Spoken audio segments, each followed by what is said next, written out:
আজকের একজন যৌনকর্মী কারোর মা, কারোর বোন, কারোর মেয়ে, কারোর সমাজ থেকে এসছে। কোনো জায়গায় কোনো ঘটনা ঘটলে এই দোষটা যৌনকর্মীদের ওপরেই চলে আসে। এই মার্ডারটা এখানে হওয়া উচিত না, এটা সোনাগাছি দরকার ছিল।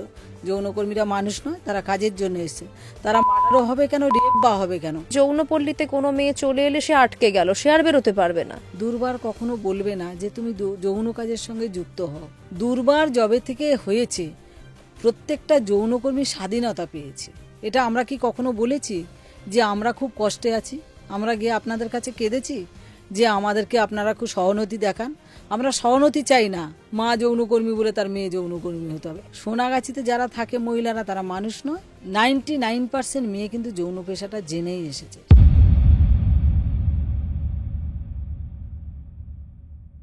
সঙ্গে সঙ্গীতায় আপনাদের সঙ্গে আমি সঙ্গীতা। আমাদের সমাজে যৌনকর্মীদের নিয়ে একটা অন্য ধারণা রয়েছে। তাদের সম্বন্ধে আমরা যা জানি তার কতটা ঠিক কতটা ভুল তারই উত্তর খুঁজেছি আজকের এই পডকাস্টে। আমাদের সঙ্গে রয়েছেন যৌনকর্মী এবং দুর্বার মহিলা সমন্বয় কমিটির সেক্রেটারি বিশাখা লস্কর।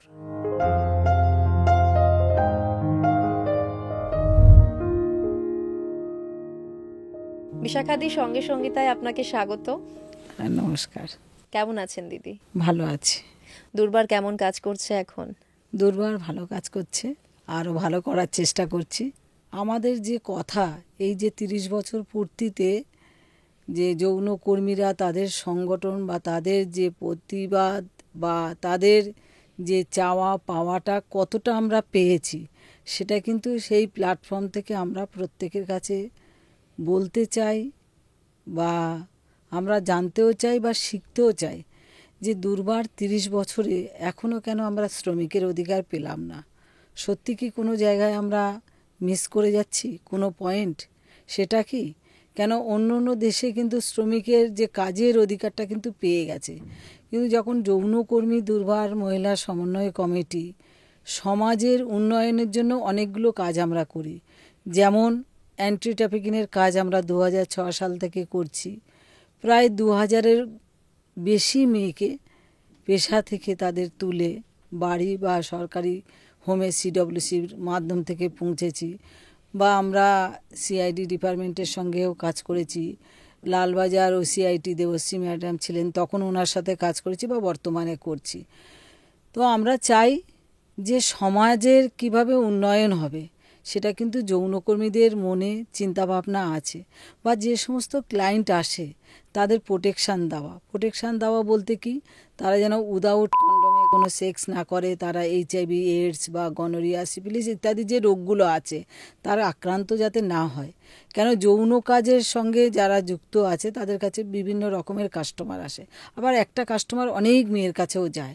কিন্তু যখন প্রোটেকশান নিয়ে কাজ করবে তার স্বাস্থ্যটা সুস্থও থাকবে, তার ইচ্ছাটা সে সেখান থেকে পূরণ করতে পারে। কেন যৌন চাহিদাটা একটা খিদে, যখন আমার খিদে পায় আমি হোটেলে যাই, ভাত খাই, পেট ভরে। যৌন খিদেটা যদি বলে তার বাড়িতে বউ পরিবার আছে, এমন আছে এক একটা পরিবারের সে যেটা মন খুলে যেটা চায় সেটা হয়তো সে সেখানে করতে পারছে না। এই না যে তার স্ত্রী খুব খারাপ বা দেখতে ভালো না, সেটা কিন্তু নয়। সেই জায়গাটাকে, পরিবারটাকে রেখে কিন্তু সে কিছুক্ষণের জন্য আনন্দ উপভোগ করতে আসে। তো আমরা সবসময় চাইব সেই কাস্টমার বা সেই যে পাবলিক আসছে সে যেন সুস্থভাবে থাকুক। এটা কি সমাজের উন্নয়নের জন্য কাজ না? আজকের বিশ্ব স্বাস্থ্য সংস্থা HIV, AIDS নিয়ে এত চিন্তাভাবনা করছে। দুর্বার এত সুন্দরভাবে এই কাজটা করে যাচ্ছে। প্রত্যেকটা ব্রথেলে প্রায় 33-34টা ব্রথেলে মেয়েদেরকে কন্ডম প্রমোট করা, তাদেরকে রেগুলার মেডিকেল চেক আপে আনা, এই সমস্ত কাজগুলো করে যাচ্ছে। এবং তাদের সোশ্যাল সিকিউরিটির কথা ভাবা, এটা কিন্তু দুর্বারই ভাবছে যে তাদের ভোটার কার্ড, রেশন কার্ড, অনেকে হয়তো অনেক দিন বাড়ি ছেড়ে চলে এসছে, বাড়িতে যায় না। তাহলে কি তার সোশ্যাল সিকিউরিটির প্রয়োজন নেই? তার বয়স্ক ভাতা আছে, বিধবা ভাতা আছে, বা তার প্রতিবন্ধী কার্ডের দরকার আছে। বিভিন্ন রকম পেশায় অনেক রকম লোক আছে, তো তাদের সেগুলো দরকার আছে। কিন্তু দুর্বারের এই প্ল্যাটফর্ম থেকে কিন্তু এই কাজগুলো আমরা করে যাচ্ছি। সেই সঙ্গে সঙ্গে যেরকম যদি যৌনপল্লীতে কোনো নতুন মেয়ে, নাবালিকা ও সাবালিকা আসে, তাকে কিন্তু এই স্বশাসিত বোর্ডের মাধ্যম থেকে আসতে হবে। তাকে জিজ্ঞাসাবাদ করা হবে, পুরোপুরি তাকে কাউন্সিলিংয়ের মাধ্যম থেকে। তাকে যৌন পেশায় কেউ জোর করে নিয়ে এসছে না, কেউ এরকম প্রেশার করছে যে তাকে করতে হবে, কেন বা কেউ এটাকে বিক্রি করে দিয়ে হয়তো তা চলে গেছে, বিক্রি করে সেটাও দেওয়া কিনা। হচ্ছে, সে সমস্ত ব্যাপারটা কিন্তু কাউন্সিলিংয়ের মাধ্যম থেকে উঠে আসে। মেয়েটাকে ফস্টার হোমে রেখে কাউন্সিলিং করা হয়। তারপরে কিন্তু যদি সে 18 বছরের উপর তার বয়স হয়, ভারতবর্ষের আইন অনুযায়ী একজন 18 বছর হয়ে গেলে সে সাবালিকা হয়ে যাচ্ছে।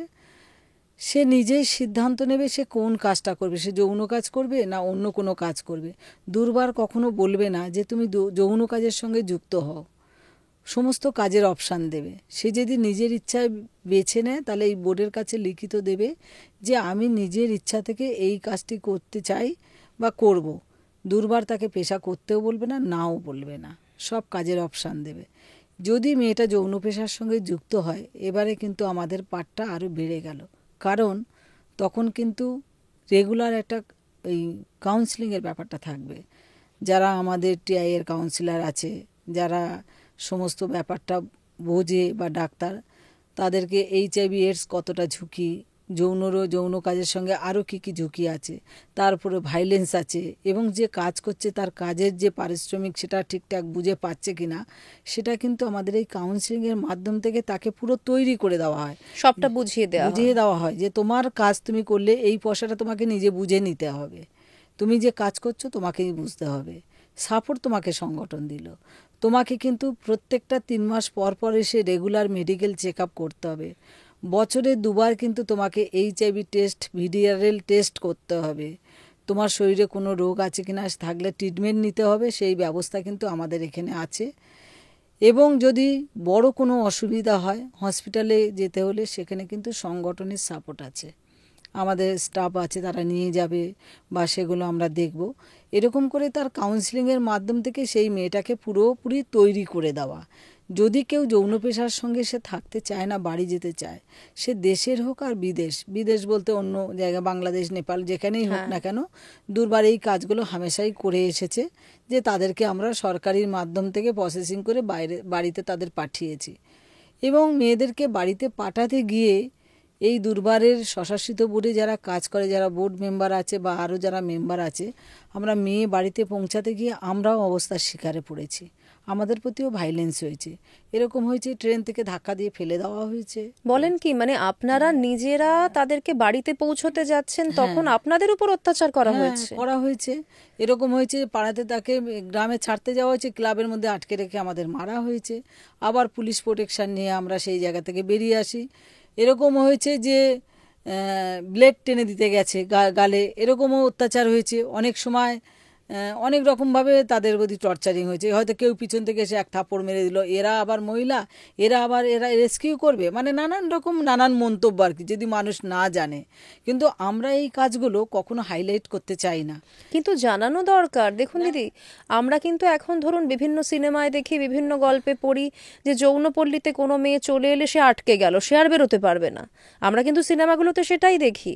তার মানে গল্পটা ঠিক সেরকম নয়, গল্পটা একটু আলাদা। একদম, আমি এটাকে খুব তীব্র প্রতিবাদ জানাই যে সিনেমায় বা যে গল্পের মধ্যে এরকমগুলো উঠে আসে। আমি যদি এখন 92 গল্প যদি 2025 সালে আনি, সেটা তো হবে না, কেন 2025 সালে অনেক পরিবর্তন হয়েছে। 92 আমরা কি দেখেছিলাম আর এখন কি দেখছি? একজন যৌনকর্মী কখনো সে বলতে পেরেছে যে যৌনকর্মী, বা যে নামটা নামকরণ হয়েছে, এটা কি যৌনকর্মীদের নাম ছিল? তখন বিভিন্ন নামে বলা হতো, বারবনিতা, পতিতা, বেশ্যা, বিভিন্ন ভাষায় বলা হতো। যৌনকর্মী কথাটা কিন্তু ছিল না। এটা কবে থেকে হয়েছে? 99 বা 2000 সাল থেকে এই যৌনকর্মীর নামকরণটা কিন্তু হয়েছে। সেই নামকরণটা কিন্তু দুর্বারই করেছে যে আমাদেরকে এরকম আর বলা যাবে না, এরকম ভাষায় আমাদেরকে নাম ডাকা যাবে না। আমাদেরকে কিন্তু, আমরা যেহেতু যৌন কাজের সঙ্গে যুক্ত, আমাদের যৌনকর্মী বলতে হবে। এই যে পরিবর্তন, এটা কিন্তু সংগঠনই নিয়ে এসছে। আমার এই সংগঠনের যে দিদিরা ছিলেন বা যারা আছেন বা আমরা যারা আছি, আমরা মনে প্রাণে চাই যে যৌনকর্মীরা যেভাবে সচেতন হয়েছে, সমাজের প্রত্যেকটা মানুষ, মেয়ে, মহিলা, পুরুষ, বাচ্চা, সবার ক্ষেত্রেই বলবো যে যাতে পরিবর্তন হোক। কোনো মানুষের ক্ষেত্রে কারোর সম্পর্কে কিছু বলতে গেলে বা কিছু করতে গেলে সেটাকে কিন্তু খুব ভালোভাবে যাচাই করতে হবে এবং জানতে হবে। সেই জন্যই কিন্তু যৌনকর্মীদের নিয়ে খুব সহজে খুব লেখা যেতে পারে বা তাদের নিয়ে সিনেমা গল্প এগুলো তৈরি করা যেতে পারে, বা তাদের কটু কথা বলা যেতে পারে। কেন সমাজের চোখে এটা কিন্তু সবসময় যৌনকর্মীদের খারাপ কথাটা বলা হয়েছে বা খারাপভাবে দেখা হয়েছে। এই 2025 সালে এসে কিন্তু পরিবর্তন হওয়াটা দরকার। যে সামাজিক প্রত্যেকটা পরিবর্তন হয়েছে, সেই পরিবর্তনের সঙ্গে যৌনকর্মীদের উপরে যে পরিবর্তনগুলো হয়েছে সেগুলো হাইলাইটেড হওয়া দরকার আছে। কিন্তু চায় না, কেন চায় না? যৌনকর্মীর যদি সত্যি হাইলাইটেড হয়, অন্য যারা আছে তাদের তো অসুবিধা হবেই।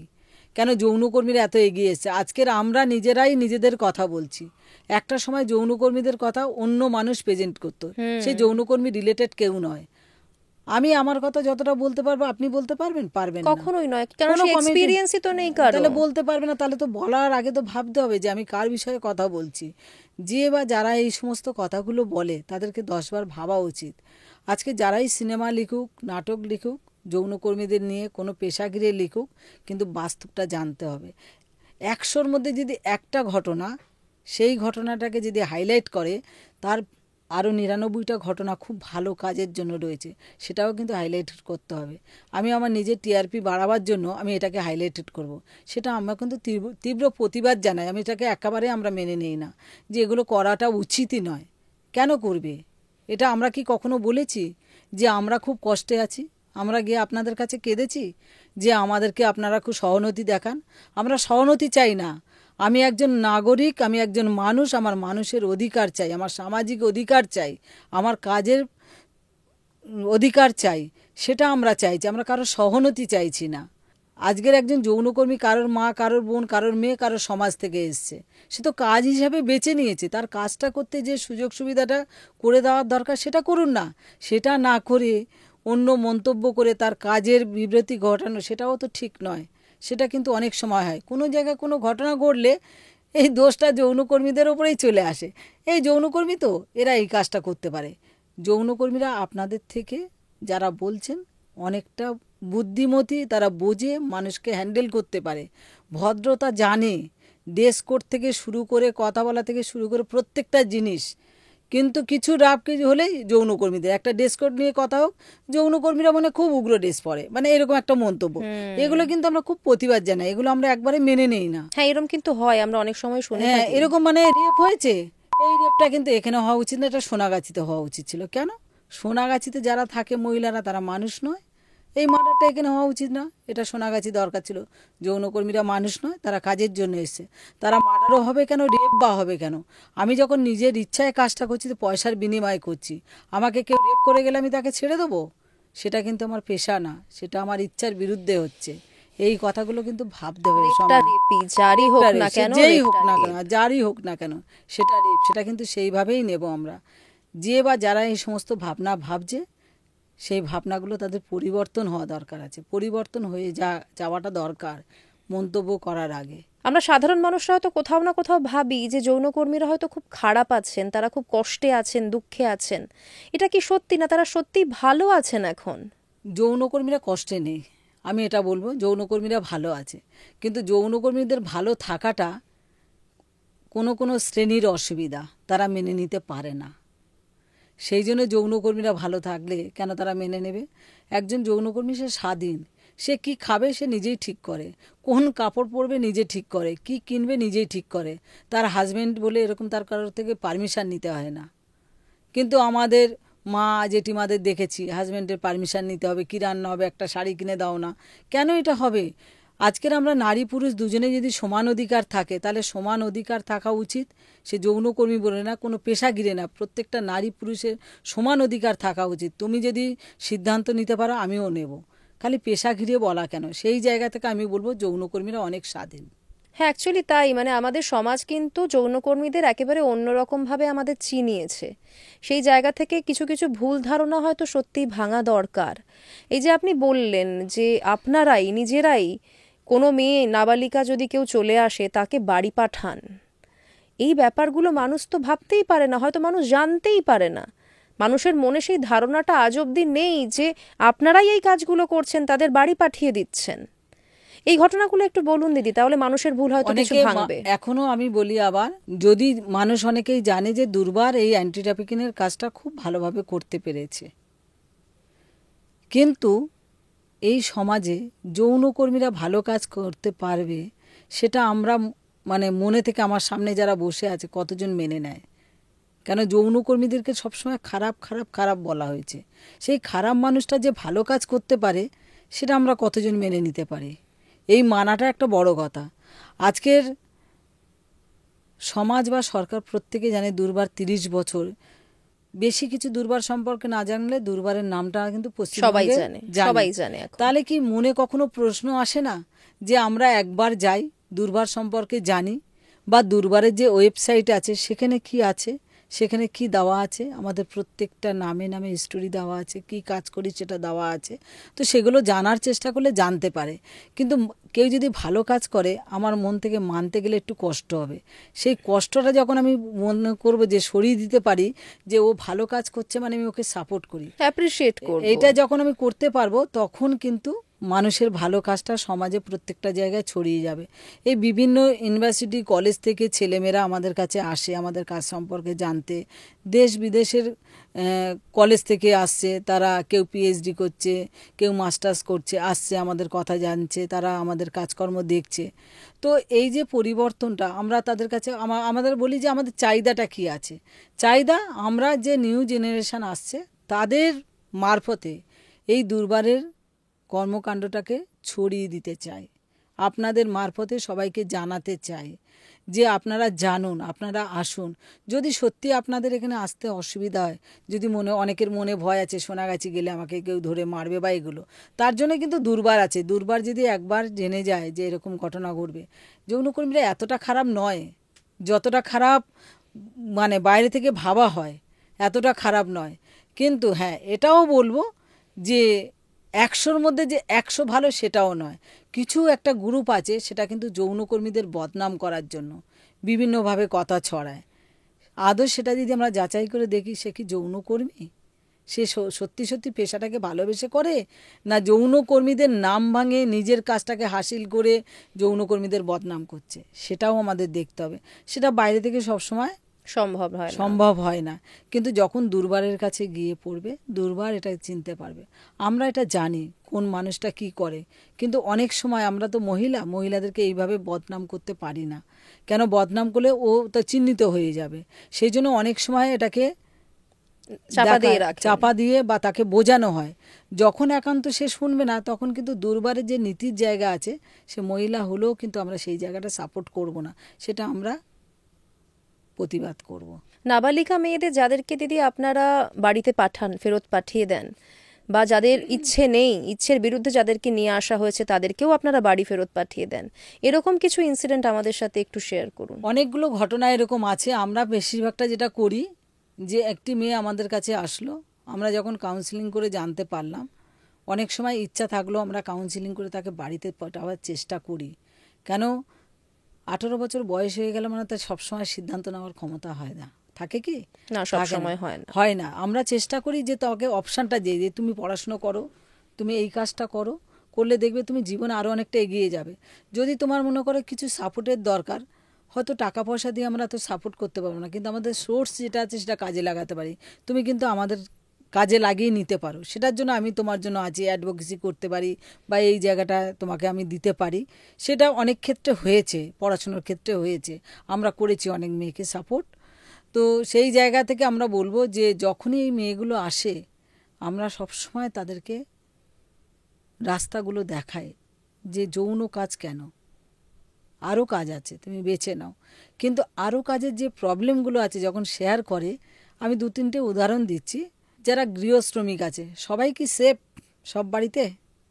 একেবারেই নয়। যারা কারখানার শ্রমিক আছে তারা সেফ নয়। যখন এই ঘটনাগুলো আমরা কাউন্সিলিংয়ে বেরিয়ে আসে তখন আমাদের মুখে আর কোনো কথা থাকে না। এমন এমন ঘটনা সেখানে ঘটে যেখানে সত্যি তো বলার কিছু থাকে না, আর থাকে না। বা তাদের এরকম হয় যে দিদি আমি ওখানে যে কারখানায় কাজ করছি আমার মাস গেলে একটা স্যালারি 2000, 5000, 10,000 আছে, কিন্তু আমি নিজে বুঝেছি যে আমি বিনা পয়সায় যৌন পরিষেবাটা দেব কেন। এরকমও কাউন্সিলিংয়ে বেরিয়ে এসছে। আমাকে যদি যৌন পরিষেবা দিতে হয় তাহলে পার্টিকুলার জায়গাতে এসে দেব, আমি পয়সা নেব, আমি বিনা পয়সায় দেবো কেন? আমি যে কাজটা করছি তার বিনিময়ে কিন্তু আমার মাসের স্যালারিটা দিচ্ছে। অনেক গৃহ শ্রমিকের ক্ষেত্রেও কিন্তু এরকম হয়েছে। যখন একজন আমার বাড়িতে বা আপনার বাড়িতে যদি কাজ করে কোনো মহিলা, আপনার হাজব্যান্ড, আমি উদাহরণ দিচ্ছি, আপনার হাজব্যান্ড বা ছেলে বা আমার ছেলে হতে পারে, যদি মেয়েটার উপর সেক্সুয়াল হ্যারাসমেন্ট করে, আমি মানবো? আমি মানতে চাইবো না, একেবারেই নয়। আমি মেয়েটার দোষ দেবো। কিন্তু বাস্তবে সেটাই হয়েছে, আমার ছেলেই অন্যায়টা করেছে, কিন্তু আমি মানবো না। আমরা মানি না কেন? সে গরিব হতে পারে, কাজের তাগিদায় এসছে। আমরা সবসময় কি করি, মহিলারাও মহিলাদেরকে দোষারোপ না না, করি। এটা তো মানুষের সাধারণ নেচার। মানুষ নিজের পরিবারের লোককে সবার আগে প্রোটেক্ট করার হ্যাঁ, তো চেষ্টা করবে। এরকমই কিন্তু অনেকে আছে যারা এই নির্মাণ শ্রমিক, যারা ওই রেগুলার কাজ করতে আসে রাজমিস্ত্রির সঙ্গে, তাদের পার্টিকুলার একটা মাইনে আছে। মহিলা যারা জোগাড়ে কাজ করে, হ্যাঁ হ্যাঁ। মাইনে আছে, তো তার সঙ্গে কিন্তু যে টিম লিডার থাকে তাকে ফ্রিতে যৌন পরিষেবা দিতে হয়। এগুলো আমরা কাজ তাদের সঙ্গে করি বলে কিন্তু আমি সেই জায়গা থেকে বলতে পারছি। দুর্বারের সঙ্গে কিন্তু গৃহ শ্রমিক, নির্মাণ শ্রমিক সবটাই যুক্ত আছে এদেরকে বলেন নিয়ে। কি, মানে হ্যাঁ, এগুলো এতটা এই পরিমাণে? এতটাই যে বাড়িতে কাজ করতে যাচ্ছে সেই বাড়ির মধ্যে কখন ওই মেয়েটির সঙ্গে যৌন সম্মিলন মিলন করে নেবে, এবং উইদাউট কন্ডমে। যদি কখনো ওই লোকটা পজিটিভ, HIV পজিটিভ থাকে, তাহলে ওই মহিলা তো পজিটিভ হয়ে যাবে। তাহলে কি হলো, একদিন রোজের জন্য 3 দিন কাজ পাওয়ার জন্য আমি নিজের শরীরটাকে দিলাম, দেওয়ার পরে আমি অসুস্থ হয়ে গেলাম, আমি সারা জীবনের জন্য অসুস্থ হলাম। এই দায়িত্বটা কে নেবে? তো যদি সে পার্টিকুলার জায়গাতে সে নিজের ইচ্ছায় কাজ করে, তাহলে তো আমাদের সেই জায়গাটা সুযোগ করে দেওয়া উচিত যে সে সুস্থভাবে যাতে কাজ করতে পারে। তো এই আমি যতগুলো কথা বলছি, এগুলো পুরোপুরি আমাদের কাজ করার অভিজ্ঞতার জায়গা থেকেই বলছি। আর এই যে পেশাতে যে মেয়েদের কথা আমরা বলছি না, যে মেয়েরা পেশায় এসেছে, 99% মেয়ে কিন্তু যৌন পেশাটা জেনেই এসেছে। সেটা কাউন্সিলিংয়ের থেকেই উঠে এসেছে, সে যৌন পেশাটা জেনে এসেছে যে আমি এইভাবে কেন করব, আমি এইভাবেই করতে চাই। অনেকে আছে এডুকেশনের জন্য যৌন পেশায় আসছে, সেই সংখ্যাটা খুব কম।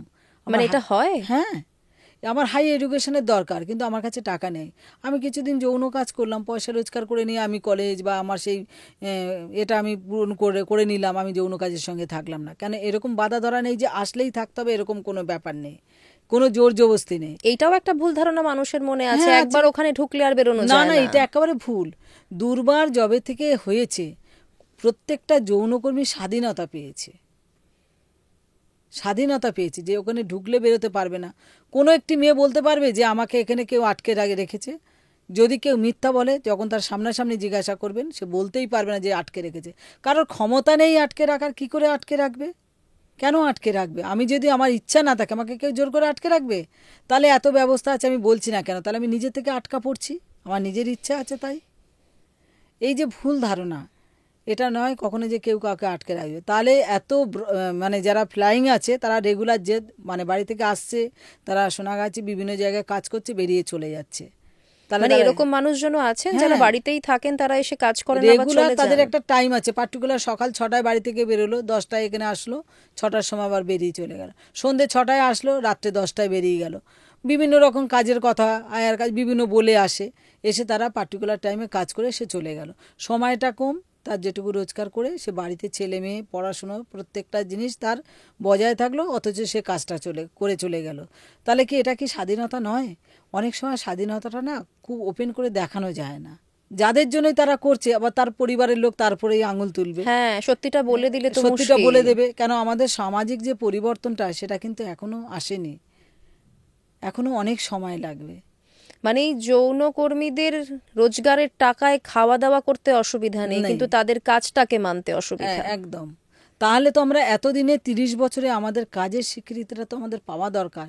এটা তো সমাজ থেকে বলা দরকার যে দুর্বার বা যৌনকর্মীদের কাজের স্বীকৃতিটা দেওয়া হোক। অন্য দেশে যেটা আছে, তার মানে অন্য দেশের স্বীকৃতি আছে বলে কি সবাই যৌনকর্মী হয়ে গেছে? তা তো একেবারেই না। তো যদি আজকের আমার কাজের স্বীকৃতি থাকে, আমি কোন কাজ করব, আমার নিজস্ব চয়েস আছে, আমি সেটা কি করে করবো? এই যে এখনো কাজের স্বীকৃতি নেই, তার জন্য কি কি সমস্যায় পড়তে হয় আপনাদের? যেটা হচ্ছে যৌন কাজের স্বীকৃতি নেই বলে যে সমস্যাটা, আমি যে কোনো জায়গায় কোনো দপ্তরে গিয়ে বলবো যে আমি একজন যৌনকর্মী, সেটা আমরা বলি। আমার সামনের লোকটার ভালো লাগুক আর খারাপ লাগুক, সে আমি গিয়ে আমার প্রথম পরিচয় হয় যে আমার কাজ দিয়ে আমি একজন যৌনকর্মী, তারপরে আমার নাম, বাকি সব পরিচয়টা হয়। কিন্তু আমার যখন কাজের স্বীকৃতি থাকবে, আজকের যে সমস্ত ইউনিয়নগুলো আছে, তাদের তো একটা স্বীকৃতি আছে। তারা তো বলতে পারে যে আমি ট্রেড ইউনিয়ন থেকে এসেছি, আমি এই ইউনিয়ন থেকে এসেছি, আমি মৎস্যজীবী, বিভিন্ন বিড়ি শ্রমিক, বিভিন্ন কথা বলে। আমি যৌনকর্মী বলি, কিন্তু যখন প্রশ্ন করে যে আপনার পেশার স্বীকৃতি আছে, তখন বলি না। যখন আমার পেশার স্বীকৃতি থাকবে না, তখন গুরুত্বটাও থাকে না কিন্তু। বা আমার যে সরকারি সুযোগ সুবিধা, সেটার জন্য যখন আমি জোর দিয়ে বলবো যে আমি এইভাবে শ্রমিক, তাহলে শ্রমিকের যে অধিকারগুলো আছে সেগুলো আমাদের দিতে হবে। কিন্তু আমি মুখে বললে তো হবে না। আমার শ্রমিকের অধিকারটা খাতা কলমে থাকতে হবে, সরকারের কাছে থাকতে হবে। তার জন্য আমরা সমতালিকায় কয়েকবার আমাদের এই নথিভুক্ত আমরা জমা করেছি, আমাদের এই পয়েন্টগুলো আমরা বলেছি যে আমাদের এগুলো দরকার, কিন্তু আমরা 30 বছরে এখনও পেয়ে উঠিনি, এখনো হলো না। কিন্তু আপনাদের কাছ থেকে আমাদের জানার বা বক্তব্য, আমাদের পুরো আজকের 30,000 যৌনকর্মীর প্রতিনিধি হয়ে আমি কথা বলছি। একেবারে তো তাদের সবার প্রশ্ন যে কেন আমাদের কাজের কোথায় ফাঁক থেকে গেছে। আমরা সমাজ উন্নয়নের জন্য কাজ করছি, আমরা অ্যান্টি ট্রাফিকিংয়ের কাজ করছি, আমরা স্বাস্থ্য নিয়ে কাজ করছি, আমরা বিভিন্ন প্রোগ্রামগুলো করছি। আজকে যদি বলি করোনা পরিস্থিতিতে যৌনকর্মীরা যেভাবে সেফ থেকেছে, মানুষকে সেফ রেখেছে, সেটা কিন্তু বাকি মানুষদের মধ্যে ছিল না। প্রথম টার্ম বা সেকেন্ড টার্ম পশ্চিমবঙ্গের একটাও যৌনকর্মী করোনা পজিটিভ হয়নি, এটা কিন্তু চ্যালেঞ্জ। এবং সোনাগাছির মতন অত বড় একটা জায়গায় একজন যৌনকর্মী কিন্তু বাড়ির বাইরে বেরোয়নি। সে সময় চলেছিল কিভাবে দিদি, কিভাবে সামলেছিলেন আপনারা? এটাই হচ্ছে কথা, যে কিভাবে চলেছিল। আমরা বিভিন্ন জায়গায় বিভিন্ন মানুষের কাছে কথা বলেছি, তাদের কাছে হেল্প চেয়েছি, পেয়েছি আমরা হেল্প। আমাদের কেউ টাকা দিয়েছে, কেউ আমাদের জামা কাপড় দিয়েছে, কেউ চাল ডাল দিয়েছে, কেউ তেল দিয়েছে, কেউ মশলা দিয়েছে। এবং আমাদের যারা রাজনীতি দলের লোক, সবাই না হলো একজন ব্যক্তির নাম আমি কিন্তু সবসময় বলবো, সবার কাছে একজন ব্যক্তি ভালো হতে পারে না, সেটা হচ্ছে মদন মিত্র।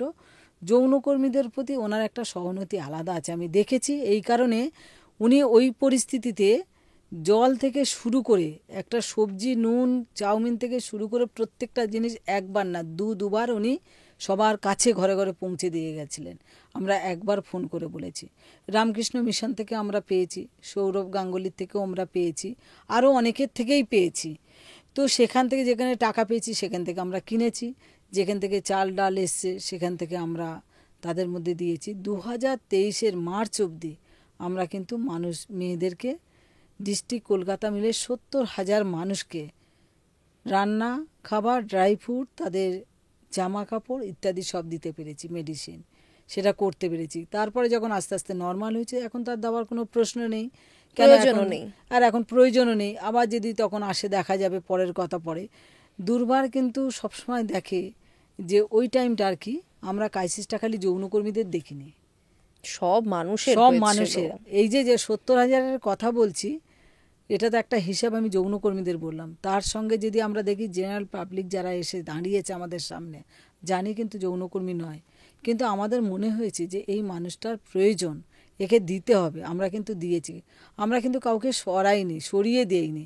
আমরা কখনো বলিনি যে এই যৌনকর্মী ও যৌনকর্মী নয়, একে দেবো না, এই ভেদাভেদটা কিন্তু আমাদের মধ্যে নেই।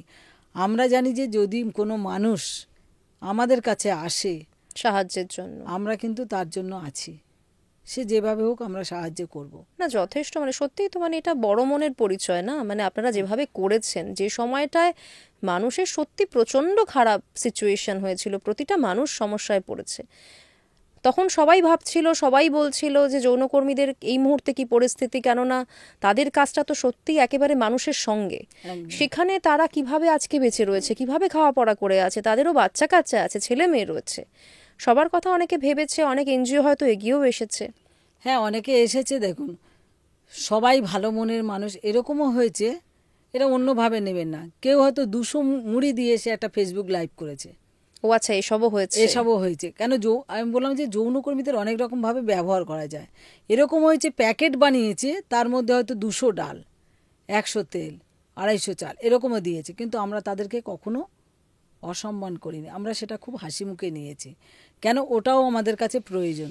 সবার কিন্তু সব কিছু দেওয়ার ক্ষমতা থাকে না, কিন্তু তারা আমাদেরকে সোশ্যাল মিডিয়াতে অনেকভাবে হাইলাইট করে তার নিজের একটা এনজিও বা ওই সময় অনেক এনজিও কিন্তু রেজিস্ট্রেড হয়েছে, যে দেখা গেছে যে আমরা এইখানে রেশন দিয়েছি, এত কিছু করেছি, তারা কিছু পেতে চায়, এটাও আমরা দেখেছি। কিন্তু দুর্বার পেতে চায় না, মানুষের পাশে পাশে দাঁড়াতে চায়। আমরা কিন্তু সেইভাবে দাঁড়িয়েছি। আমরা তো বলতে পারতাম যে বস্তি ভরে আমরা রেশন দিয়েছি, তাহলে কেন আমাদের প্রোগ্রামে তারা সামিল হবে না? আমরা সেটা দেখি না, একটা মানুষের পরিস্থিতিটা দেখি যে সে কোন পরিস্থিতিতে আছে। আজকের আমি যদি একটা শাড়ি আমার কাছে আছে, আমার আর একটা হলে চলে যাবে, তাহলে আমি আরও দুটো এক্সট্রা রাখবো কেন? আমি যার নেই তাকে দেবো, আমি সেটাই করব। সেটাই আমরা করেছি বা আমরা করে থাকি, আমরা কখনোই করি না। যেরকম আমরা ওই সময় পশ্চিমবঙ্গের যৌনকর্মীদের যেভাবে দিয়েছি, আমলাশোল যে সবর গোষ্ঠী আছে সেটা আপনারা জানেন, সেখানে কিন্তু দুর্বার কিন্তু ওই জায়গাটাকে সবরদেরকে এগিয়ে নিয়ে আসা, তাদের সোশ্যাল সিকিউরিটি থেকে এডুকেশন সব জায়গাটাই তাদেরকে আমরা সাপোর্ট দিয়েছি। তাদের জন্য আমরা পাঠিয়েছি, এখান থেকে আমাদেরকেও দিয়েছে, আমরা সেটাকে রেখে ট্রান্সপোর্টের মাধ্যমে পাঠিয়েছি। যেরকম পুরুলিয়াতে নাচনি, ঝুমুর, পাতা নাচ যারা আছে শিল্পী, তাদেরকে আমরা এখান থেকে একইভাবে আমাদের জামা কাপড় যারা দিয়েছে, যে যেখানে যেটা চাহিদা আছে সেইভাবে আমরা একটা ভাগ করেছি, কাদের কি চাহিদা আছে। কলকাতায় আমি চুড়িদার পরতে পারি, কিন্তু একজন পুরুলিয়ার মহিলা সে শাড়ি পরবে, তাহলে আমরা সেইভাবেই কিন্তু ভাগ করে তাদের কাছেও পৌঁছেছি, তাদেরকেও আমরা দিয়েছি। বা তাদের এলাকায় যে সমস্ত যে লিঙ্কগুলো আছে সেখানে অ্যাডভোকেসি করেছি, তার মাধ্যমে আমরা তাদেরকে চাল ডাল তাদেরকেও দেওয়া করেছি। হ্যাঁ, এখানে যতটা পেয়েছে ততটা পাইনি, কিন্তু আমরা চেষ্টা করেছি, দিয়েছি। চেষ্টাটাই অনেক বড় ব্যাপার সেই সিচুয়েশনে দাঁড়িয়ে। হ্যাঁ, আমরা করেছি। এবং আমরা যে আমার টিমটা ছিল সেই টিমের মধ্যে এখন বর্তমানে সে আগে যে সেক্রেটারি ছিল সে মারা গেছে, কাজল বোস, সে ছিল সেক্রেটারি, আমি প্রেসিডেন্ট।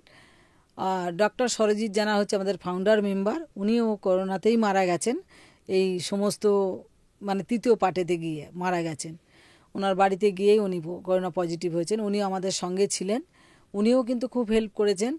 তো আমাদের যে টিমটা ছিলেন না, সেই টিমটা একদম কি বলবো, আমরা কখনো ভাবিনি যে আমরা করোনা পজিটিভ হব কিনা। আমরা রাস্তা দিয়ে কাজ করে গেছে, হ্যাঁ, কারফু দেখছি পুলিশ সেনা, মানে খুব জোর দৌড়াচ্ছি, কি হলো বিশাখা, ও কারফু হয়ে গেছে, বুঝতে পারিনি স্যার, চলে যাই বলে, হ্যাঁ চলে যাও চলে, মানে এরকম একটা পরিস্থিতি। মানে সোনাগাছি থেকে বেরিয়ে ওইখান থেকে দৌড়াতে শুরু করেছি, বউবাজারে এসে দাঁড়িয়েছি, এখান থেকে ফোন যাচ্ছে মেয়েদের খাবার দিতে হবে, মানে যেটা হেঁটে আসা যায় আর কি, এরকম করে কিন্তু আমরা করেছি। কালীঘাট, এই দিকগুলো মানুষ কখনো সামনে আসে না, মানুষ জানতে পারেন না, এটাই খারাপ লাগে না? মানে এই ভালো দিকগুলো মানুষ কখনো দেখতে পায় না। না, এই টিম আমাদের যেভাবে আমরা কাজ করেছি তার মধ্যে আমরা সবাই আছি, একজন আমাদের ছেড়ে চলে গেছে, সব সময় আমরা তাকে স্মরণ করি, সে আমার সহকর্মী।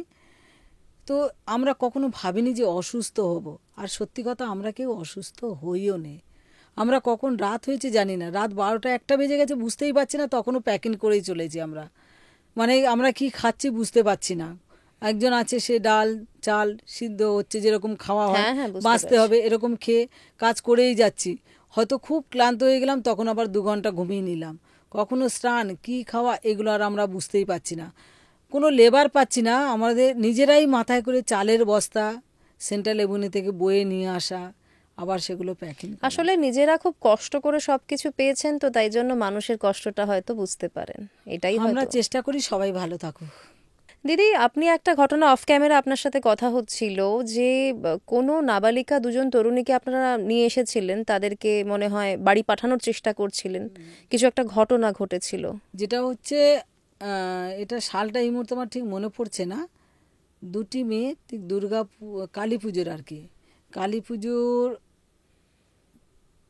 দিনেই আর কি, কালী পুজোর ছুটি ছিল, ওই ছুটির দিন আমরা মেয়ে দুটোকে রেস্কিউ করি বউবাজার থেকে। আমাদের যে ষষ্ঠীর হোম আছে, একদিনের ছুটি যেহেতু আমরা আসবো, ষষ্ঠীর হোমে মেয়ে দুটোকে রাখি, দুজনেই নাবালিকা।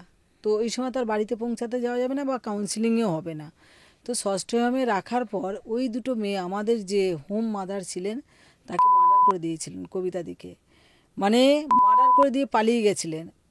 তাদের অ্যারেস্ট হয়েছে, এখনো কেসও চলছে। কিন্তু কেন এটা হলো? তাদের বক্তব্য ছিল আমাদেরকে আটকে রাখবে কেন, আমরা নিজের থেকে এসেছি, কিন্তু আমাদের যে নিয়ম আছে আইন আছে তার মাধ্যম থেকে চলতে হবে। তোমাকে নিয়ে আসা হচ্ছে মানে তোমাকে এখানে থাকতে হবে। ওরা অলরেডি কোনো দুজনার সাথে ফোনে কথা হচ্ছিল, চলে যাবে তাদের, আমরা যেতে দেব না, কেন আমরা নিয়মের মাধ্যমে থেকে যাব। তারা নাবালিকা ছিল। নাবালিকা ছিল, কারোর সাথে ফোন হচ্ছিল বাইরে চলে যাবে, এরকম কিছু কথাবার্তা হচ্ছিল। তো সেটা বুঝতে পারাতে তখন ওকে বলা হয় যে তুমি যাবে না, ওই ঘরের মধ্যে থাকে। তখন ওদের জন্য রান্না করা হচ্ছিল, আমাদের ওখানে রান্নারও ব্যবস্থা আছে। পিছন থেকে গিয়ে শিলের নোড়া দিয়ে মাথায় মেরে ওকে প্রথমে ফেলে, এবার নোড়া দিয়ে পুরো দাঁতটাগুলো সব ভেঙে কুচে দিয়েছিল, দিয়ে মার্ডার করে বেরিয়ে গেছিল। মানে ফোন, আপনারা টাকা। তাদেরকে মানে যাতে যৌন কর্মী হিসেবে তাদের কাজ করতে না হয় আটকাচ্ছিলেন বলে হ্যাঁ, খুনটা একদম করে দিল তারা। একদম একদম। তার মানে আপনাদের কত বিপজ্জনক পরিস্থিতিতে আমি তো পড়তে বললাম হয়। যে আমাদের অনেক সময় অনেক রিক্সে। এর আগে যে হোম মাদার ছিল তাকে জুতো দিয়ে পিটিয়েছিল 2-3টে মেয়ে, তা যাদের রেস্কিউ করে রাখা হয়েছে। তো বলছে কেন আমাদের এখানে আটকে রেখেছো তোমরা, তোমাদের কাউন্সিলিং কতদিন ধরে করবে? কাউন্সিলিং হচ্ছে, আমাদের তো নিয়ম আছে, নিয়মের মধ্যে থেকে তো যেতে হবে। বলছে আমরা কাজ করতে চাই। জুতো নিয়ে এসে যে হোম মাদার ছিল তাকে একদম ফাটাফাট 2 গালে লাগিয়ে দিয়েছে। কিন্তু আমরা সেগুলো তো কারোর কাছে কমপ্লেন করতে চাইনি। আমরা চেয়েছি ওই মেয়েটার ভবিষ্যৎ, ওর সিদ্ধান্ত নেওয়ার ক্ষমতা, বয়স হলো কিন্তু ক্ষমতাটা সেই সময় সবার হয়ে ওঠে না। আমরা তো চেষ্টা করব তাকে বাড়ি পৌঁছে দেওয়ার। তো এরকম ঘটনা অনেক আছে, অনেক ঘটনা এরকম আছে। একটু শেয়ার করুন দিদি আমাদের সাথে। এই যে যেরকম বললাম যে টর্চারিংগুলো, যেরকম মার খেয়েছি বা অনেক সময় তারা চলে যেতে চেয়েছে, আমরা বাড়িতে পৌঁছে দিয়েছি, বা ছাড়তে গেছি, ছাড়তে গিয়ে দেখেছি তা সত্যি কিছু বাড়ি মানে 2-3 জনের বাড়িতে এরকম গিয়ে দেখেছি সে মেয়েটা পেশায় এসছে, তাকে আমরা বাড়িতে ছাড়তে গেছি, গিয়ে দেখছি তার পরিবারে এতগুলো মেম্বার পুরো না খেয়ে আছে। আমাদের কাছে যে রুটিটা ছিল সেই রুটিটা পুরো পরিবারের লোক ভাগ করে খাচ্ছে। তার মানে বুঝতে পারছেন তার পরিবারের কতটা মানে পরিস্থিতিটা খারাপ। সে ওই দিনের তার খাবার মতো কিছু নেই, একটা রুটি আমাদের কাছে ছিল, সেই রুটিটা ভাগ করে খাচ্ছে।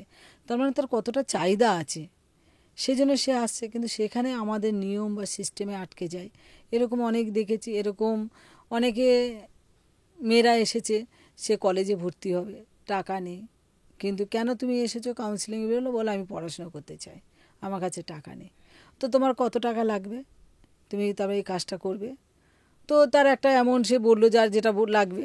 তো আমরা সেগুলো চেষ্টা করেছি তাকে সেটাকে দেওয়ার জন্য, কিন্তু তাকে বাড়িতে পাঠিয়ে দিয়েছি। যাও, তোমাকে এই টাকাটা দেওয়া হলো, বা তুমি বলো কোথায় ভর্তি হবে, আমরা গিয়ে টাকাটা জমা করিয়ে আসবো। অনেক সময় এরকম ফ্রড হয়, তো টাকাটা নিয়ে চলে গেল, এটা হয়। আমরা চেষ্টা করি তাকে এরকম করে দেওয়া, যে তুমি পড়াশোনার জন্য বলেছো, আমরা দিতে রাজি আছি। আমরা কি করি, আমাদের কাছে কিন্তু সংগঠন এরকম টাকা নেই, আমরা নিজেদের মধ্যে থেকে 10 টাকা, 50 টাকা, 20 টাকা এরকম করে নিজেদের মধ্যে থেকে আমরা চাঁদা তুলি। কাউকে সাহায্য করতে গেলে আমরা এরকম চাঁদা তুলি, বা আমাদের কাছে কেউ আসলে তাকে বলি যে তুমি এইটা আমাকে দাও, আমি এই কাজটা লাগাবো, আমি চেয়ে নেবো আপনার থেকে 10 টাকা, কিন্তু আমি বলতে পারবো না যে আমাকে এই জোর করে বলবো না, ভালোবেসে আমি চেয়ে নেবো। আমরা এরকম করেই মানুষদেরকে হেল্প করি। দিদি, যৌনকর্মীদের কি কি সমস্যার মধ্যে পড়তে হয় এই কাজের সঙ্গে জড়িত থাকার সময়? যৌনকর্মী যখন সে নিজের কাজে পয়সা রোজগার করে, একটা বয়সের পর পরিবারের সঙ্গে যেতে হয়। সবার পরিবার কিন্তু সমান নয়। দেখা যায় শেষ জীবনটা, এখন তো যৌনকর্মীরা অনেকটা উন্নত, সে নিজের বাড়ি করতে পারে, একটা গাড়ি কিনতে পারে, ব্যাংক ব্যালেন্স করতে পারে। সেই জন্য কিন্তু সেই শেষ বয়সের পরিবারের লোকেরা যে সারা জীবন রোজগার খায়, বেশিরভাগ পরিবারের লোকের কাছে শোষণ হয় কিন্তু যৌনকর্মীরা। পরিবারের লোকরা খেলো, বাবা মা মারা গেল, তারপরে বললো এ খারাপ, এই যে শেষ জীবনটা। কিন্তু হয়তো টাকা পয়সা থাকলো, কিন্তু একটা মানসিক সাপোর্ট তো চাই, আমার ভাই হোক বোন হোক সবার কাছে তো চাই। সেটার সময় অনেক সময় অনেকটা অসুবিধা হয়, বা কিছু এরকম সমস্যা আছে এলাকাতে, যে আমরা যৌনকর্মীরা শাঁকের করাত, আপনাদের রাজায় রাজায় লড়াই, মাঝখানে আমাদের ঢালের মানে কি বলে ঢালের তরল নাকি একটা কথা আছে না, সেটাভাবে আমাদের ব্যবহার করা হয়। আমাদের তো এদিক থেকে টানা হয়, ওদিক থেকে টানা হয়, টেনে মাঝখানে কষে দেওয়া হয়। সেটা কিন্তু আমাদের ক্ষেত্রে অসুবিধা, কারণ হচ্ছে দুর্বার কোনো রাজনীতি করে না। দুর্বারের নীতি বা তার নিয়মের মধ্যে থেকে চলে। কোনো রাজনীতি, আমাদের কাছে সব রাজনীতি দল সমান, সবাই আমাদের কাছে সমান। কেন, আমরা বিভিন্ন ধর্মের বিভিন্ন জাতি থেকে আমরা আছি, এই জন্য কোনো পার্টিকুলার একটা কোনো দলকে আমরা করে চলি না, আমরা সবাইকে নিয়ে সমানভাবে মিলে চলতে চাই। সেই জন্য যে অসুবিধাটা অনেক সময় হয়ে যায় সেটা কিন্তু ডাইরেক্ট আমরা বলতে পারি না, কিন্তু সেই সমস্যা কিন্তু আছে, আগের তুলনায় নেই, আগে যে যতটা ছিল সেটা কিন্তু নেই, কিন্তু অল্প হলেও আছে। কিন্তু আমরা সেটা চাই না, এটা পুরোপুরি বন্ধ হোক, যে আমরা আমাদের মতো কাজ করি। আর যেটা হচ্ছে পুলিশের কথা বলবো, পুলিশ ডাইরেক্ট রেড না করলেও যারা ক্লায়েন্ট আসে তাদের কিন্তু রাস্তা থেকে ধরে টাকা পয়সা নিয়ে নেওয়া, এটিএম থেকে নিয়ে নেওয়া, এরকম অনেক ঘটনা আছে। বলবে প্রমাণ দেখান, তো একজন পুলিশের ভিডিও আমি করতে পারবো, আমাকে তখন করতে দেবে? কিন্তু এরকম অনেক ঘটনা আমরা নিয়ে গেছি থানাতে, যাওয়ার পরে কিন্তু পরে আবার সেই ঘটনা ঘটেছে, যেখানে একজন পুলিশ প্রশাসনের লোক দাঁড়িয়ে আছে, সেখানে একটা অঘটন ঘটে কী করে? তারা তো নিজেরাই যুক্ত, কিছু একটা টিম আছে তাদেরকে দিয়ে করাচ্ছে কাজটা। তার মানে কি, প্রশাসন দাঁড়িয়ে আছে বলে তো সাহসটা হচ্ছে। যদি প্রশাসন না থাকে তাহলে আমি করতে পারবো? তাহলে কি হলো? তাহলে প্রশাসন আমাদেরকে হ্যারাসমেন্ট করছে। কাস্টমারদের করা মানে যৌনকর্মীদের করা। কেন ওই কাস্টমারটা যৌনকর্মীর কাছে আসবে? যে কাস্টমারটার কাছে আসছে সেও কিন্তু কষ্ট করেই পয়সাটা রোজগার করে। তার মানে কাজের স্বীকৃতি যেহেতু এখনো পর্যন্ত পাননি, পায়নি, সেই কারণে এগুলো হওয়াটা খুব সহজ হয়ে খুব যাচ্ছে। সহজ। যখন স্বীকৃতিটা পাবো তখন কিন্তু আমরা এই সমস্যার কথাগুলো খুব মন খুলে বলতে পারবো বা প্রতিবাদের জায়গাতে আনতে পারবো। দিদি, আমি যে প্রশ্নটা আপনাকে করছিলাম, যে যে ধরনের মহিলারা, ধরুন অনেকেই আছেন, অনেক মহিলারা আছেন যারা কাজ করছেন অলরেডি ওখানে, তাদের কি ধরনের মানুষের সামনে পড়তে হয়? অনেক বিকৃত মানসিকতার মানুষও তো থাকেন, তারা ডিল করেন কি করে সেক্ষেত্রে? আবারও বলি যে এটা ক্লায়েন্টের কথা যদি বলেন, বিভিন্ন রকমের ক্লায়েন্ট আসে। সেই ক্লায়েন্টকে তাদের হ্যান্ডেল করার যৌনকর্মীদের ক্যাপাসিটি আছে। আমার বা তাদের মতলব হচ্ছে যৌন কাজ করানো, পয়সা নেওয়া। বাকি সে কি হলো সেটা আমার জানার দরকার নেই। ভায়োলেন্স যদি কখনো হয়, সেগুলো যদি- আপনারা কিভাবে ডিল হ্যাঁ, করেন? যদি কোনো ভাইলেন্সই কোনো ক্লায়েন্ট করে কোনো মেয়ের প্রতি, যেটা আগে একজন যৌনকর্মী আরেকজন যৌনকর্মীর সাথে কথা বলতেন না, সংগঠন হওয়ার আগে চিনত না, কিন্তু এখন যদি কারোর প্রতি ভাইলেন্স হয়, একজনের প্রতি হলে 10 জন গিয়ে দাঁড়াবে বা সঙ্গে সঙ্গে সংগঠনকে খবর দেবে, বলবে দিদি এখানে আসো, একটা সমস্যা হয়েছে। এবার যেরকম ভাইলেন্স হবে তার সেই বুঝেই আমাদের সিদ্ধান্ত নিতে হয়। সেটা যদি থানা পুলিশ করতে হয় থানা পুলিশ হবে, বা সেই যে করেছে তাকে আটকানো হবে, তাকে জিজ্ঞাসাবাদ করা হবে, তাকে প্রশাসনের হাতে হ্যান্ড ওভার করা হবে। মানে এরকম ধরনের ঘটনাও ঘটে? হ্যাঁ, এরকমও ঘটনা ঘটে, সেটা খুব কম। দিদি, আমরা বিভিন্ন সিনেমায় দেখেছি যে যৌনকর্মীরা তারা পুলিশকে অনেক সময় বিভিন্ন কেস সলভে সাহায্য করে থাকেন। এরকম কিছু হয় কি বাস্তবে? মানে আপনার কোনো এক্সপিরিয়েন্স আছে? মানে কোনো কেস পুলিশকে হেল্প করা যায়? হ্যাঁ হ্যাঁ হ্যাঁ। সেটা অনেক সময়, যেরকম যদি মনে করেন পুলিশ অনেক সময় চায় যে আমাদেরকে একটু হেল্প করুন, যে এখানে কোনো 2 নম্বরই কোনো লোক আছে কিনা। তো মোটামুটি আমরা বুঝতে পারি যে লোকটা এরকম। একটু আগে যেটা এর আগের টপিকে কথা হচ্ছিল না, যে কীরকম মানুষ আসে, তাদের কীভাবে হ্যান্ডেলিং করতে হয়। তো আমরা তখন বুঝতে পারি যে এই মানুষটা যে দীর্ঘদিন আসছে বা এর কিছু একটা প্রবলেম আছে বা কিছু করে এসছে, মানুষ যদি কেউ অপরাধ করে বোঝা যায়, সেটা হেল্প তো করতেই হবে, প্রশাসনকে করতে হবে। যদি সে একটা অপরাধ করে এসে লুকিয়ে থাকে, সেগুলো আমরা করে থাকি। মানে আপনার এরকম কোনো নিজের এক্সপিরিয়েন্স আছে? একদম শুরুর একটা এক্সপিরিয়েন্স আছে, যখন আমি প্রথম আসি, একটা ঘটনা ঘটেছিল। এসে একজন আসামি ছিলেন, আমি অতটা প্রথমে বুঝতে পারিনি। তারপর দীর্ঘদিন থাকার পর আমি জিজ্ঞেস করছিলাম, পাশের ঘরেতে ছিল, আমি বলছি আপনি বাড়িতে যান না? বললো হ্যাঁ যাই। আরে তাহলে আপনি সবসময় এখানে কেন থাকেন? আমার মানে আমি নিজের মতন করে প্রশ্ন করছি।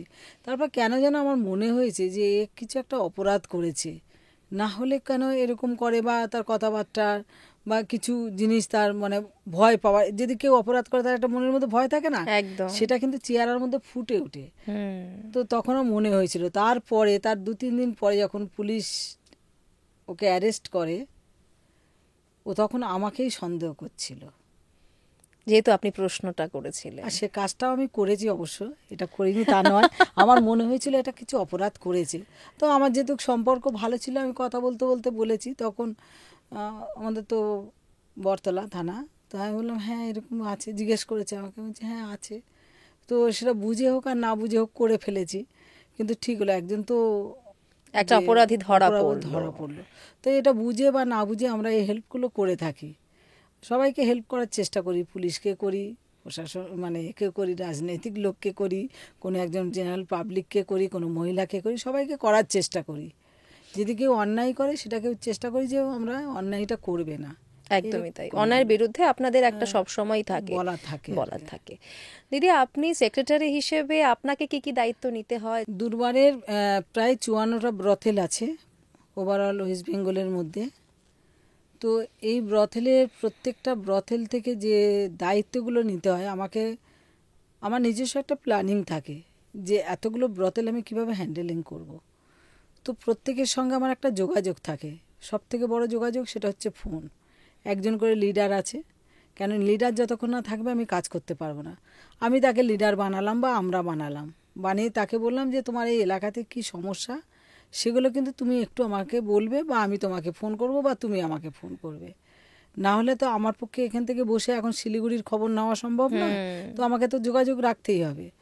তো এরকম যে ডিস্ট্রিক্ট ফিল্ড আছে সেগুলোতে আমরা এরকম প্রত্যেক দিনে, দিদি আজকের কি হলো, কি ঝামেলা হলো, কোনো নতুন মেয়ে এলো কি না, কোনো মেয়ে তার অন্য কোনো সমস্যা হয়েছে কিনা, প্রত্যেক দিনের খবরে যে খবর নিতে থাকি তার মধ্যে থেকে আমি আন্দাজ করে নিই যে এই ব্রথেলটা এখন অবধি সুস্থভাবে আছে বা কোনো সমস্যা নেই। বা আমাদের যে এডুকেশন ক্লাসগুলো চলে যে বেড়াভেঙে শিক্ষাকেন্দ্রে, সেই শিক্ষাকেন্দ্রে কতজন বাচ্চারা আসছে, তাদের বাচ্চাদের কেন কম হচ্ছে সেটা আমরা চেষ্টা করি। গরমের জন্য কম হচ্ছে না, গরমের ছুটি পড়েছে বলে কম হচ্ছে, না সত্যি আমাদের এখানে পড়াশুনো ঠিক হচ্ছে না বলে, মানে বিভিন্ন কাজের মাধ্যম থেকে সেটাকে আমি চেষ্টা করি যে কেন বা কিভাবে এটাকে আরও উন্নয়ন করা যাবে। আমরা আসানসোল, সিউড়ি, তারপরে কি বলে সোনাগাছিতে, টিটাগড়, বউবাজার, কালীঘাট, এই বিভিন্ন জায়গায় আমরা এডুকেশন শেওড়াফুলি আমরা চালাচ্ছি। এই যে বাচ্চাদের আমরা প্রাথমিক শিক্ষাটা দেই, তারপরে তাকে সরকারি স্কুলে ভর্তি করা, সেগুলো আমরাই করাই। তার মায়েদেরকে তাদেরকে বলা যে বাচ্চাকে স্কুলে ভর্তি করতে হবে। যাদের জন্ম সার্টিফিকেট হয়তো হারিয়ে গেছে বা অনেকে নেয়নি, তোলেনি, হসপিটালে বাচ্চা হয়েছে, সেই কাগজটাকে খুঁজে বের করা, করে এই বাচ্চাকে স্কুলে পাঠানো, এটা কিন্তু দুর্বারের কাজ। এখন আর কোনো সমস্যা হয় না না বাচ্চাদের স্কুলে না ভর্তি করতে? কিন্তু এই জন্ম সার্টিফিকেটগুলো ঠিকঠাক আধার কার্ড থাকতে হবে। আমি একটা পয়েন্ট বলতে ভুলে গেছি, যেটা হচ্ছে আমাদের অনেক বড় একটা পার্ট। প্রথমে আমরা যখন এই স্কুলে ভর্তি হতো না তখন যে অসুবিধা ছিল, তখন আমাদের প্রত্যেকের মনে একটা জিদ ছিল যে যৌনকর্মীদের নিজস্ব একটা হোম থাকবে। সেই হোমটা কিন্তু আমাদের বারুইপুরে আছে, প্রায় 40 বিঘের জায়গা আমাদের আছে, মানে হোমের চত্বরটা, তার বাইরে তো আরও বেশি আছে, প্রায় 60-এর কাছাকাছি জায়গা আছে, বিঘে আর কি। আমরা যখন এই উত্তর ভাগে আমরা এই হোমটা তৈরি করি তখন আমরা 10 জন বাচ্চাকে রাখি, সেখানে কিন্তু শুধু যৌনকর্মীর সন্তানরা থাকে। সেই হোমে আমরা এই যৌনকর্মী সন্তানদের যে স্কুলে ভর্তি করবে না, আমরা সরকারি স্কুলে কথা বলি, সেখানে ভর্তি করি, ওখানে টিচার রাখি। সেখানেও কিন্তু আমাদের যে কেস মাদার ছিলেন, মানে তার হাজব্যান্ড, তাকেও কিন্তু গুলি করে মার্ডার করা হয়েছিল। যে যৌনকর্মীর সন্তান, যৌনকর্মীরা এসে এখানে হোম করলো, এখানে তোমরা থাকবে, ওরা দুষ্কৃতীদের আমরা তাদেরকে ধরে মানে তাদের জেল করা বা সাজা করিয়েছি। আমাদের অনেক জায়গায় এরকম ফেস করতে হয়েছে যে যৌনকর্মীরা আবার সমাজে এইভাবে প্রকাশ পাবে। এই যে আমরা এডুকেশন জায়গাটা তৈরি করেছি, কেন আমাদের চ্যালেঞ্জ যে আমরাও দেখিয়ে দিতে পারি যৌনকর্মীর সন্তানরা আর 5টা সন্তানের মতো সন্তান। আজকের ডেটে বলবো 2025-এ যৌনকর্মীর সন্তানদের মধ্যে উকিল থেকে শুরু করে, ডাক্তার থেকে শুরু করে, একজন বিডিও অফিসার, পুলিশ অফিসার থেকে শুরু করে সব লেভেলে কিন্তু যৌনকর্মীর সন্তানরা আছে। এবং আমাদের মেয়ে সন্তান তো আমার চোখে আমি 2খানা এখন দেখতে পাচ্ছি, 3খানা উকিল হয়ে আছে, বারাসাত কোর্ট, আলিপুর, মানে দেখতে পাচ্ছি। তারা ছোট আমাদের সময় ছিল, কিন্তু এগুলোতে এগিয়েছে, মায়েদেরকে আমরা বোঝাতে পেরেছি যে এই কাজগুলো তারা করেছে, বা এটা দুর্বারের প্ল্যাটফর্ম থেকেই করেছে। কেন আমি কি বলবো যে আমি মা, আমার সন্তানকে কিভাবে ভালো তাকে এডুকেশন দেবো, ভালো একটা জায়গায় নিয়ে যাব, ভবিষ্যতে সে আমাকে দেখবে না দেখবে পরের কথা। এবং যৌনকর্মী সন্তানরা একটা সময় ফুটবল খেলার ছেলেদের ফুটবল খেলার নেশা, কিন্তু তাদেরকে নেবে না অন্য টিমেতে। তারা কোথায় খেলবে? সোনাগাছির মধ্যে তো আর মাঠ নেই, কোনো ব্রথেলে মাঠ নেই। সেই জন্য আমরা ফুটবল একাডেমি বলে একটা তৈরি করেছি। সেখানে কিন্তু ডেনমার্কে যৌনকর্মী সন্তানটা খেলে এসছে। আচ্ছা, সেখান থেকে তারা প্রাইজ ফার্স্ট হয়ে এসেছে, ডেনমার্কে থেকে খেলতে গেছে, মানে সুযোগটা পেয়েছে। এবং এই খেলা আমাদের বারুইপুর ফুলতলায় ওখানে প্র্যাকটিস হয়, বিভিন্ন ব্রথেলের পাশে, যেরকম আলিপুর জেলের ওখানে যে মাঠটা ছিল, কালীঘাটের বাচ্চাদের ওখানে প্র্যাকটিস করানো হতো। এই বাচ্চাদের আমরা একটা সময় ভেবেছি শুধু যৌনকর্মী সন্তানদের আমরা এখানে করব না, তার সঙ্গে সঙ্গে আরও যারা পিছিয়ে পড়ে, যেরকম গৃহ শ্রমিক, নির্মাণ শ্রমিক আছে, যারা চাষি আছে, বা যারা সবজি বিক্রেতা আছে, তাদের বাচ্চাদেরকেও আমরা সুযোগ দিই। আমাদের এই টিমটা কিন্তু বিভিন্নভাবে খেলছে। আর আমাদের মহিলা ফুটবল টিম আছে, তারা এখন বর্তমানে খেলছে। এই যে কাজগুলো আমরা কিন্তু কন্টিনিউ করে যাচ্ছি। সংগঠনের কাজ বলতে গেলে না টুকটুক করে অনেক কাজ, প্রচুর হ্যাঁ, কাজ। এটা এই 1-2 ঘন্টা বলে শেষ করা যাবে না, অনেক সময় বলতে গিয়ে বেরিয়ে যায় মাথা থেকে। এই কাজগুলো কন্টিনিউ করে যাচ্ছি, কোন কাজটা আমরা করছি না এটাই বুঝতে পারছি না, যে কাজ যখন আসছে সেটা আমার প্ল্যানিংয়ে না থাকলেও আমরা কাজ করছি। এইভাবে ব্রতেলগুলো আমি ট্যাকেল করি। কি কি ধরনের সমস্যা পান? যেরকম হয়তো কোনো মেয়ে, তারা দুজনেই কাজ করছে, আমি একটা উদাহরণ দিই, দুজনে, একজন হয়তো দেখতে একটু, একজন খুবই সুন্দরী, তো পাশের জন মনে হয় যদি আমি তার পাশে দাঁড়াই তাহলে আমার ক্লায়েন্ট কম হবে, তা আমার তো সুন্দরীকে দেখে রাগ হবে, তখন এই দুজনের মধ্যে তো কথা কথা নিয়ে ঝগড়া লেগে গেলে, এই তুই এত টাকা রোজগার করিস, এরকম টুকটাক ব্যাপার থাকে। তখন এগুলো না খুব গায়ে নিলে হয় না, এগুলো খুব হালকাভাবে নিয়ে তাদের মিটিয়ে দেওয়া। তাকে বোঝাতে হবে যে তুমি যখন এসেছিলে তোমার তখন এরকম কাজ হতো, বয়সটাকে তোমাকে দেখতে হবে, বা তুমি কাস্টমারের সাথে কীরকম ব্যবহার করো, ব্যবহারের উপর নির্ভর করে, সবসময় বয়সটা কিন্তু দেখা যায় না। এরকম করে আমরা নিজেদের মতন করে তাদেরকে বোঝাই, বুঝিয়ে আবার মিল করে দেওয়া, একসাথে বসে খাওয়া, ওর বিপদ হলে তুমি যাবে, তোমার বিপদ হলেও যাবে, এরকম টুকটাক ঘটনা হতে থাকে।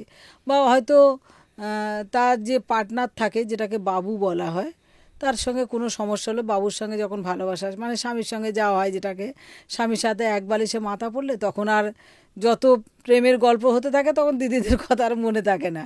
এবার টাকা পয়সা বা এরকম কিছু ব্যাপার হলো, দিল না বা নিয়ে নিল বা এরকম কিছু ঝামেলা যখন লাগলো, দিদি তোমরা আসো, তখন কী করতে হয়, দুজনের সাথেই কথা বলতে হয়। তার পার্টনারের সাথে কথা বলি, মেয়েটার সাথেও কথা বলি, কথা বলে বোঝার চেষ্টা করি পার্টনারটাকে পার্টনারের মতন, সেটাকে একটা সত্যি কথা বলতে গিয়ে হুমকি দিয়ে বোঝানো, তুমি কিন্তু মেয়েটার কাছে আছো, তুমি কিন্তু ওর পয়সা কোনোভাবে খেতে পারবে না, যেটা বলার আর কি, তোমাকে কিন্তু দায়িত্ব নিতে হবে, সত্যি যদি তুমি ভালোবেসে থাকো তাহলে তুমি খাবে কেন, মানে এগুলো একদম খুব প্র্যাকটিক্যাল কথা বলে তাকে বোঝানো বা বুঝিয়ে দেওয়া, দুজনকে মিল করে দেওয়া, সোজাভাবে তারা সুস্থভাবে যাতে থাকতে মানে পারে। সব দায়িত্ব আপনাদের নিতে হয়। হ্যাঁ, সংগঠনকে নিতে হবে। কিছু হলে ওদের তো একটা ওরা নিজেরাই বলে যে আমরা বলবো কার কাছে, আমরা তো বলবো দুর্বারের কাছে। দুর্বার হচ্ছে আমাদের প্ল্যাটফর্ম, এই প্ল্যাটফর্মে আমাদের রাগ অভিমান থেকে শুরু করে প্রত্যেকটা ব্যাপার আমরা বলবো। আবার ভালো কিছু হলে আবার শেয়ার করে, দিদি আমাদের সব সমস্যা মিটে গেছে, তখন আবার বললাম এই তো মিটে গেল, তাহলে ঠিক আছে মিষ্টি খাওয়াবি, মানে এইরকম আর দিদি কি। এখান ব্যাপারটা থেকে কেউ সংসার করতে চলে যান? অনেকেই আছে, অনেকেই আছে। আমি প্রথমেই বলেছি কোনো বাধা নেই যে এখানে কেউ কাউকে আটকে রাখবে, যদি কেউ চায় আমি নিজের মতন করে থাকবো, সে থাকতেই পারে। অনেক যৌনকর্মী আছে তারা কিন্তু নিজেরা ব্যবসার সঙ্গে যুক্ত, যেরকম জামা কাপড়, কেউ খাবার ডেলিভারি, কেউ কারখানা আছে, মানে ব্লাউজ সায়া এরকম, মানে বিভিন্ন রকম, অনেকে সবজির দোকান লাগিয়ে নিয়েছে, কেউ চায়ের, মানে বিভিন্নভাবে তারা করে, তার সঙ্গে পার্ট টাইম এই কাজটাও করে। তো খালি একটা কাজের উপর তো নির্ভর করে থাকলে হবে না, কেন আমাকে তো পাশাপাশি আর কোনো কাজ রাখতে হবে।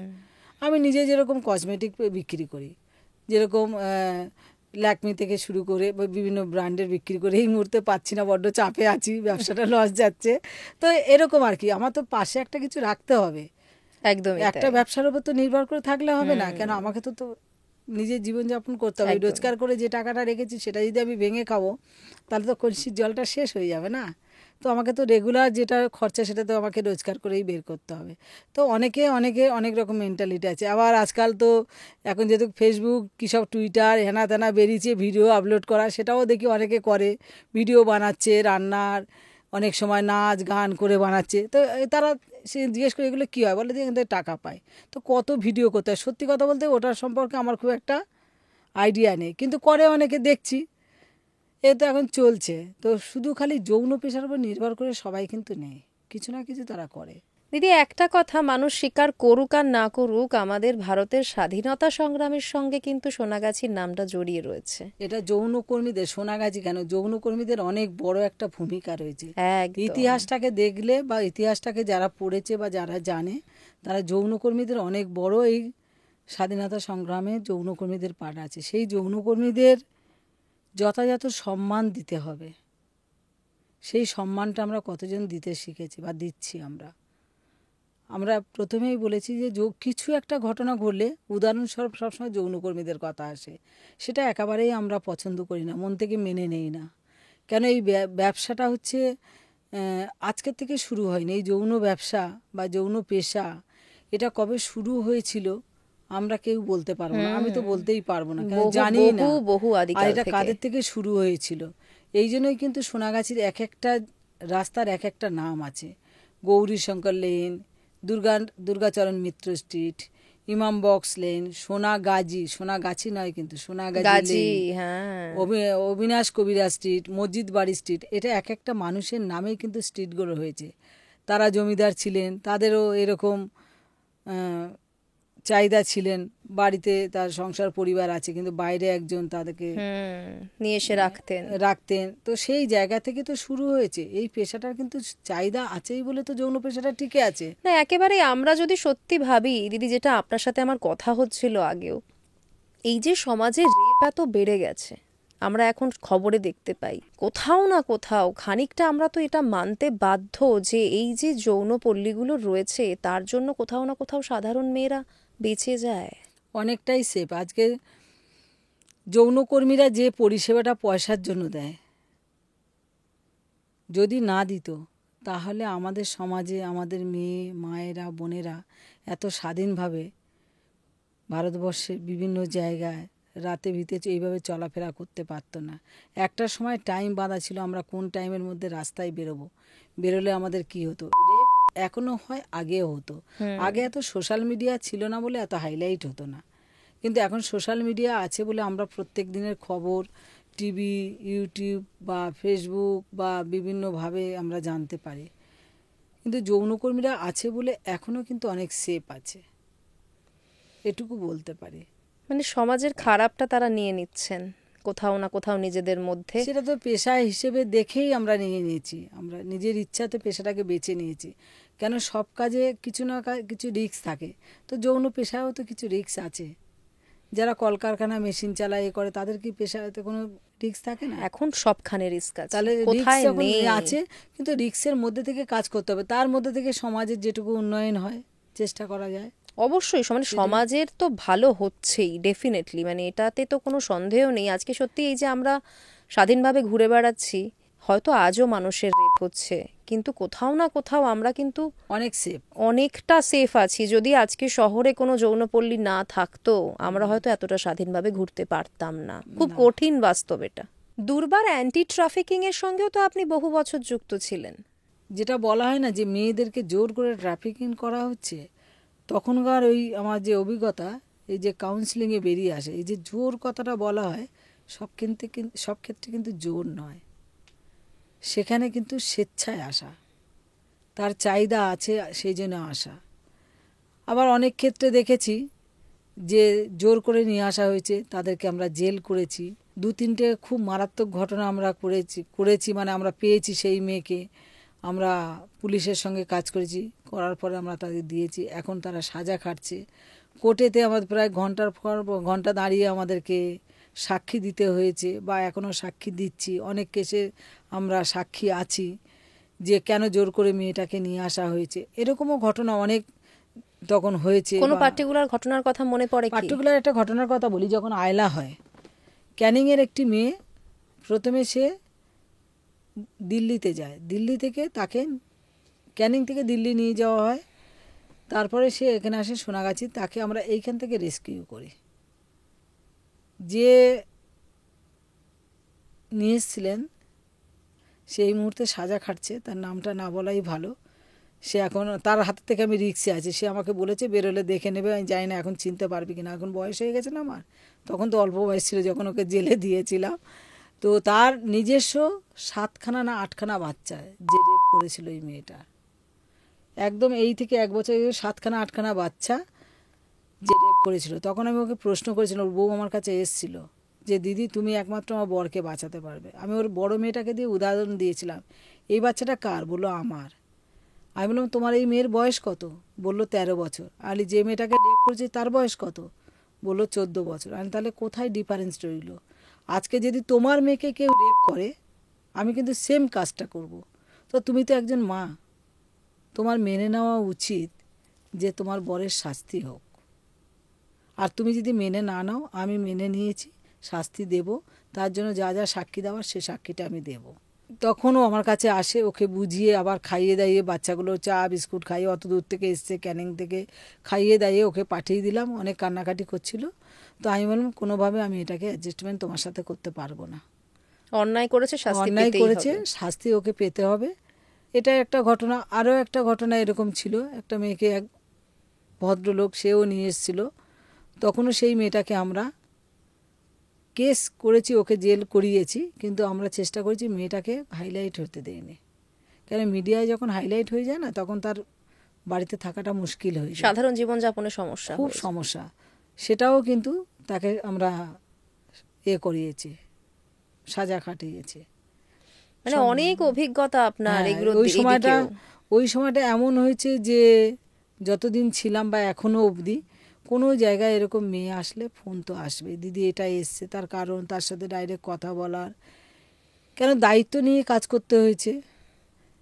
তারপরে এছাড়াও যদি কোনো জায়গা থেকে মেয়ে কোথাও পাচার হয়ে গেছে, সেগুলো বিভিন্ন পুলিশ স্টেশন বা বিভিন্ন জায়গা থেকে আমাদের কাছে তথ্যটা আসে, আমরাও চেষ্টা করি আমাদের নেটওয়ার্কিংয়ের মাধ্যম থেকে তাদের সাথে খোঁজার চেষ্টা করি। আমাদের গ্রুপ আছে, নিজে একটা হোয়াটসঅ্যাপ গ্রুপ, সেখানে আমরা ফটোটা পোস্ট করি, এটা বাইরের লোক আর কেউ দেখতে পারবে না, সেই ফিল্ডে মেয়েটা আছে কি না, এরকমও যদি থাকে আমরা একদম সেটাকে গোপনীয়তা বজায় রেখে আমরা তাদের হাতে তুলে দিই, সে অফিসারের হাতে বা তার বাড়ির লোকের হাতে, যেটা কোনোভাবে হাইলাইটেড না হয়।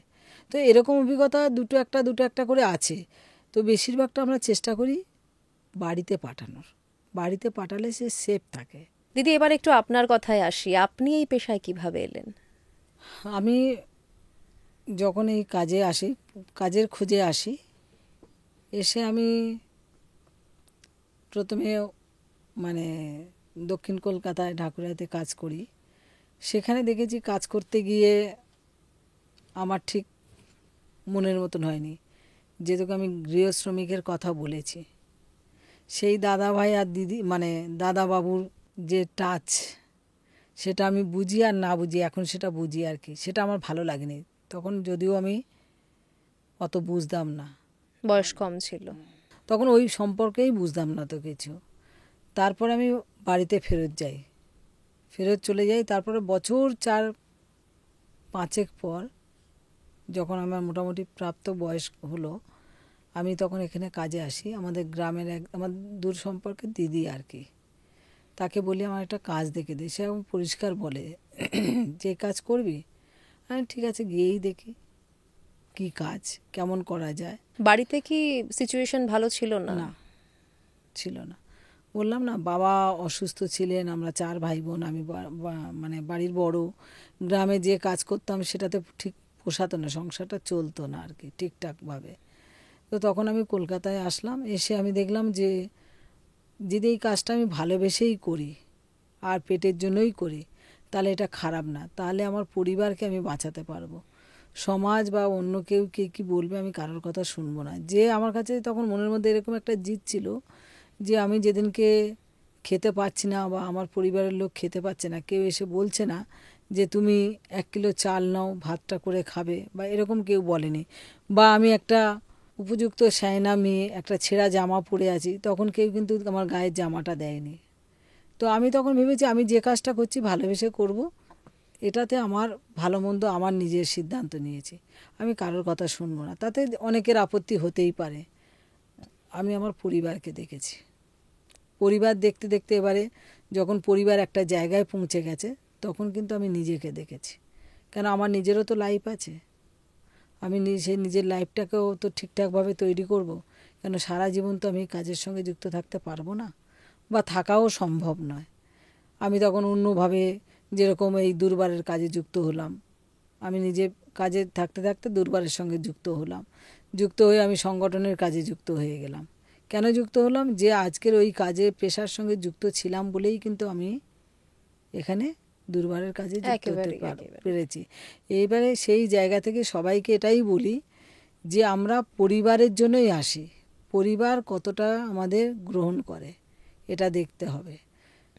পরিবারের সঙ্গে সঙ্গে কিন্তু আমাদের নিজেদের লাইফের কথাটা ভাবতে হবে, ব্যাংক ব্যালেন্স করতে হবে, যেটা আমাদের সময় সুযোগ ছিল না।